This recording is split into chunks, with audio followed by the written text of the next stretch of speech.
Bonjour et bienvenue pour cette présentation de la spécialité Sciences de l'ingénieur. La spécialité Sciences de l'ingénieur pour le baccalauréat général est un enseignement qui se déroule en laboratoire et qui vous propose de découvrir tous les aspects des sciences de l'ingénieur, et ils sont nombreux, pour vous propulser vers le métier d'ingénieur. Le métier d'ingénieur est très diversifié. Il y a énormément de domaines où les ingénieurs interviennent. L'informatique, le bâtiment, en passant par l'aéronautique, les transports, la communication, l'énergie, la santé, l'agroalimentaire ou la production. Il y a environ 200 écoles d'ingénieurs en France et 160 000 diplômés chaque année. Les besoins de cette profession sont importants et 85% des jeunes diplômés ingénieurs sont embauchés moins de 2 mois après l'obtention de leur diplôme. Les ingénieurs sont présents dans les entreprises pour relever des défis technologiques, scientifiques et sociétaux. Et c'est bien cet état d'esprit que vous allez développer en choisissant la spécialité Sciences de l'ingénieur au baccalauréat. En classe de première, après avoir suivi ou pas l'option Sciences de l'ingénieur en seconde, votre premier défi sera d'entrer dans la démarche d'ingénierie.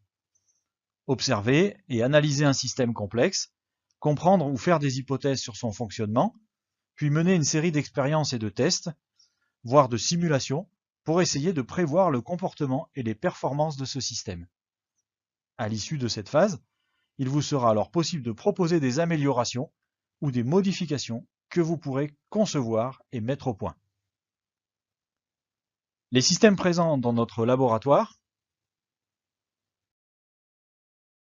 tapis de course, télescope d'astronomie, robots humanoïdes, imprimantes 3D, caméras de travelling, sont donc manipulés, analysés et observés par les élèves, afin de les modéliser en vue d'obtenir un jumeau numérique, comme par exemple le robot qui est au-dessus de moi. Vous avez le robot réel et son jumeau numérique. Sur ce jumeau numérique, les élèves pourront prévoir le comportement du système et mesurer l'écart de performance qui existe entre le système réel et le jumeau. Par exemple, le système réel a du jeu alors que le jumeau numérique n'en a pas. D'où ça peut venir, mécaniquement, comment est-ce qu'on peut compenser ces jeux?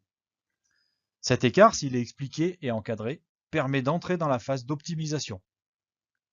Cette démarche utilise des outils scientifiques et permet aux élèves d'acquérir une solide culture technique.